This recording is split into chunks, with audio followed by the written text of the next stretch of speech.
Welcome to the Remembering a Life podcast. I'm your host, Holly Ignatowski, and today we're speaking with Barry Koch and Jason Zamer from TG Beyond about technology and how it's helped to fill a void for so many families who are grieving the death of a loved one during the pandemic. While social distancing and gathering guidelines have prevented thousands of families from having in-person funerals or memorial services, virtual funerals have given many an alternative and the opportunity to pay their respects, support each other, and say goodbye and begin to mourn. Today, we'll talk about not only how virtual options have given families meaningful ways to pay tribute to a loved one, but how virtual options may continue to play a role in how we remember a life in a post-pandemic world. Welcome, Barry Koch and Jason Zamer. Thank you, gentlemen, for joining me. It's great to be here. Thanks, Holly. Let's get to the basic question of, tell me about what is TG Beyond and what was the inspiration for that? Where did this come from? Well, Holly, I worked in media for many, many years, about 30 years in media, TV production, and communications. And also back in 1996, my wife and I had a son, his name was Harper, who was born unexpectedly very ill, who lived in under hospice care and passed away in February of 1997.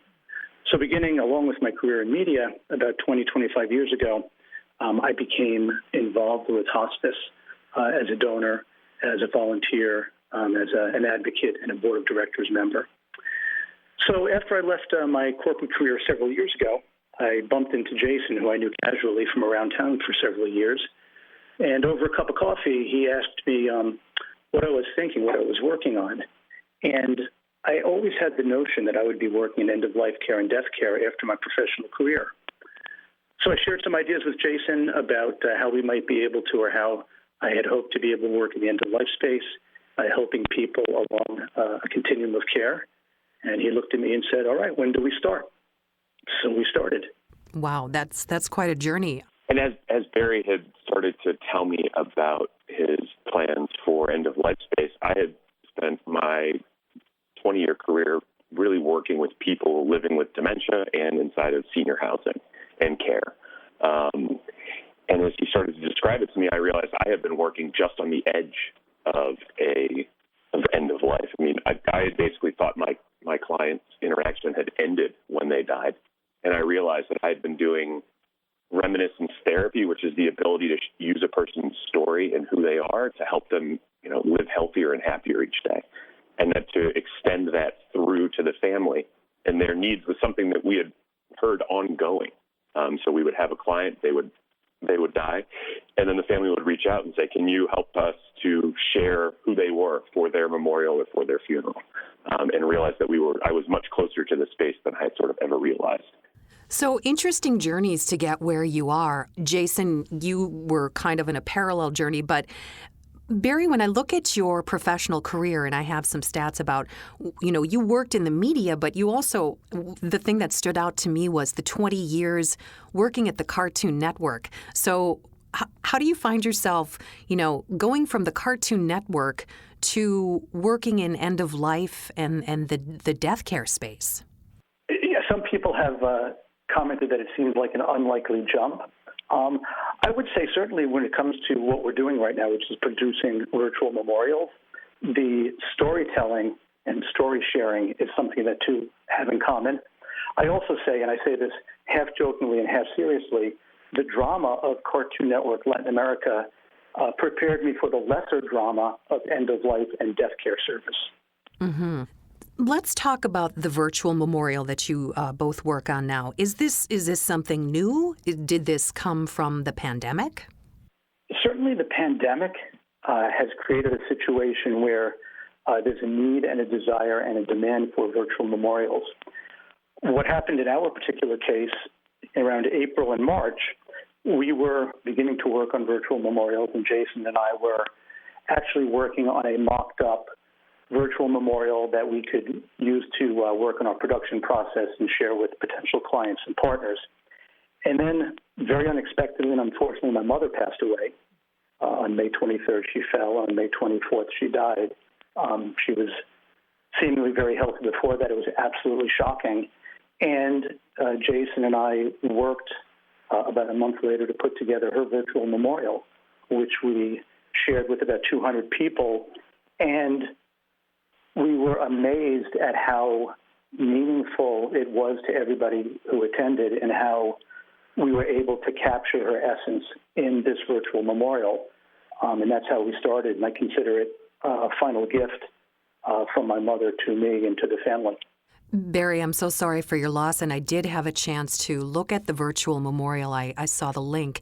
Now, we've all been to funerals where you see the video with the pictures and the music in the background, but this virtual memorial for your mom was several steps beyond that. So how have the virtual memorials evolved during the past year of the pandemic? So what we've seen from the evolution of virtual memorials is, along your points, is we're moving from something that was a PowerPoint presentation or a slideshow on top of music to really starting to incorporate video tributes as well, and being able to edit together stories with multiple friends at the same time. And so it's the idea that you can take that story sharing that would have occurred in a physical space. So if you think of the receiving line at the end of the funeral where people are making those condolences or tributes, those are now able to be made public across the audience of attendees. What we've found is that the technology for people to be able to do video calls or then to record those video calls has drastically improved, and it's simpler. People are more comfortable with that technology. And you're now able to use that to be able to deliver high-quality video from a friend or family member with very little video production experience, and being able to knit that together into a story that creates a view and a shared experience for the attendees that really sort of bring the essence of the deceased during that virtual memorial.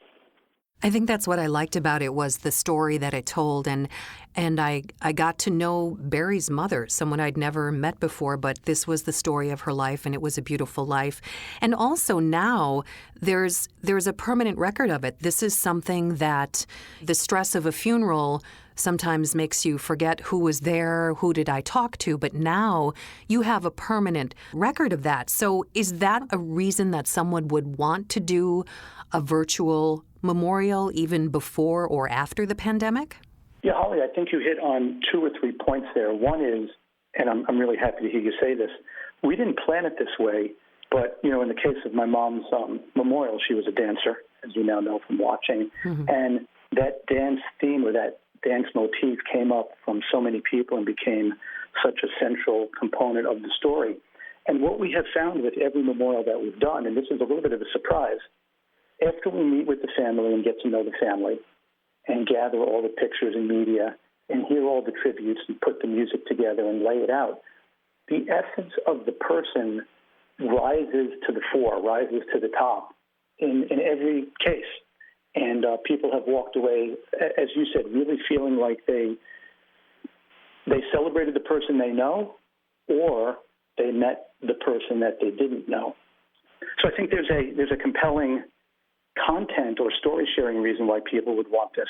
And then the fact of the matter is that right now with travel restrictions and gathering restrictions, if you don't want to wait months and months and months to have a memorial, you have to avail yourself of other options. And we think this is a really meaningful, viable option. It is indeed. So once the pandemic is over, when we get to the other side of this and we have, quote unquote, normal life again, are in-person funerals still going to be valuable, or do you think people will look at the virtual option, or are we going to kind of see just a morphing of the two together? Yes, to everything. So we think traditional funerals will still be viable and meaningful for many, many people as we go into the future. It may be a diminishing number of people, but it's still a significant part of, funeral and death care. We think that now that people have been experiencing more virtual life, that the virtual option will become part of the menu of offerings that funeral directors have and that providers offer. And we think also that there could be hybrid services where there is an in-person component but at the same time, there'll be a virtual component for people who, for whatever reasons, can't travel. We also think that now that people will now have permission and give themselves permission to not travel cross-country on very short notice in order to attend a memorial or a funeral. So I think it will continue. There'll be a hybrid, but clearly traditional funeral service has a place and will have a place. I think that really at first, I think, Holly, that, wow, what a great thought to think that we've been, through the pandemic was the first thing that came to mind, just a sense of relief. And then I think that where virtual memorials will get to will be a place that's, you end up with a blended experience, and really will depend upon what is the makeup of that family. So if you have a family and friends that all live locally, all attend the same church, see each other socially, that tighter knit group, the virtual memorial is probably less valuable. It's probably less valuable for them. Now, if you look at a family that's much more spread out geographically, or if you have a family that has people that are, unable to travel, they could have a disability, they could have a job that doesn't allow them to travel, they could have small children, these are the people that are now being given access to the virtual memorial and are able to sort of help, join in that experience with the family of the deceased. People can really personalize these, as you said, in a blended way. Do you foresee maybe some kind of an interactive virtual funeral or memorial service with, there is a live funeral, but yet we have this Zoom hookup and people can talk to the family and share stories that way? Is that a possibility? I think that's a possibility. I think more likely you'll end up separating them from time, because if you have an in-person funeral and then you're going and having an interaction with a person on the screen, that format will feel a little bit off. I think you'll end up doing is taking the in-person funeral, using components of that in-person funeral, and then using that as something that the virtual funeral is able to build upon. And so we're really looking at it as something that's additive to that in-person experience once we're able to meet in person, and then you're able to add on top of that. And the addition of a virtual funeral allows you to sort of play, you have much more freedom regarding the timing of when it will be taking place as opposed to an in-person funeral. And you're able to sort of deal with geography issues. So people are able to do tributes from locations that were important in that person's life.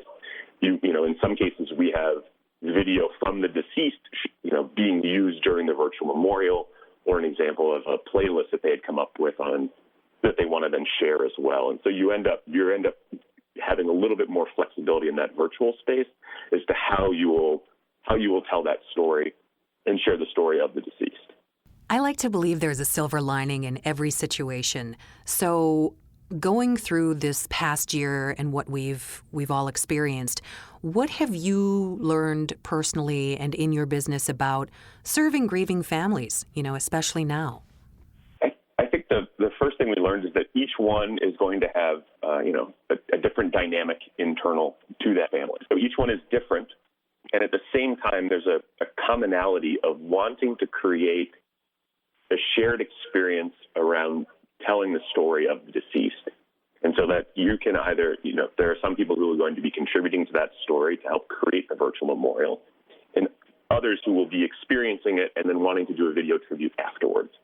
I think additionally is that we've found that there's a remarkable level of intimacy that's been able to be brought into the virtual memorial space by the creation of that, that story arc of that person's life that ends up, surfacing across multiple tributes that are given by people that may not even know this, may not have overlap. So friends and family and professional colleagues are all sharing the same essence of the person who has died. And that really creates a great experience and allows people to know that the person they knew is the same person that the other attendees knew as well. Can you take us through the process of this, your approach to working with funeral directors in the funeral profession? In my experience, it's been, someone passes away and then 2 or 3 days later, you go to the funeral home with your picture boards. But now this is more of an in-depth process, and I feel like there's more moving parts. How can a family work with you and a funeral director to create a really meaningful service? So, Holly, to date, we are working based on word of mouth and referral as we've been improving our processes and really getting the whole production process down. We're right now rolling out with funeral directors and speaking with state associations, speaking with you today. So we envision, based on everything that we know and have heard from funeral directors, that they are very, very, very busy, and it's certainly true during times of COVID, and need and want services that are easy to communicate, easy to implement, and that bring value. So we would look at working with funeral directors on a partnership or referral basis, but we don't sense that funeral directors really want to get involved in putting the production together. And as you said, it is a fairly involved process. We meet with our clients, we meet with the family, we have conversations about the family and about the deceased. We create a mechanism to collect photographs and music and testimonials. We have the family members reach out to friends and family to ask them to record videos. Then we synthesize all this material and feed it back to the family in the form of a storyboard before we edit and produce the memorial so they can have a good idea of what the final memorial will look and feel like. Then we produce it, and at the same time we have created an RSVP and system where people can automatically share invitations and RSVP over social media, over email, over text. And we build a website or landing page for the family. So you're right, it is involved. We think that funeral directors don't want to be involved in the mechanics, but could benefit from being able to offer their families an additional memorial option. Well, it sounds like a fantastic option that you are offering people during this pandemic and beyond to create an even more meaningful service than maybe before. And if anybody does want to look into something like this, they can just check your website. Is that correct? At tgbeyond.com? Yes, we're at tgbeyond.com, and then also on Instagram are our primary best ways to reach us. Wonderful. Okay. So let me ask you, I'll start with you, Jason. Who are you remembering today? Today I am remembering my Grandma Trudy. She was my last living grandparent who died with COVID about 2.5 weeks ago in Buffalo, New York.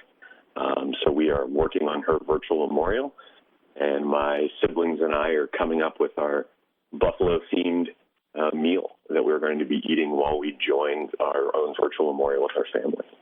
I'm so sorry for your loss, but it sounds like it's going to be a wonderful tribute. Barry, who are you remembering today?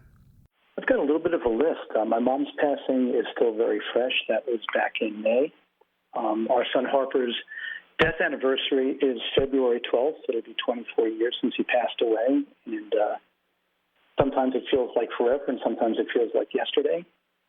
And then just last week, one of our wonderful cats had a medical emergency. His name was Albie, and we had to put him down. So we're thinking about Albie as well. Oh, no. I'm so sorry to hear that. I'm sorry for both of your losses.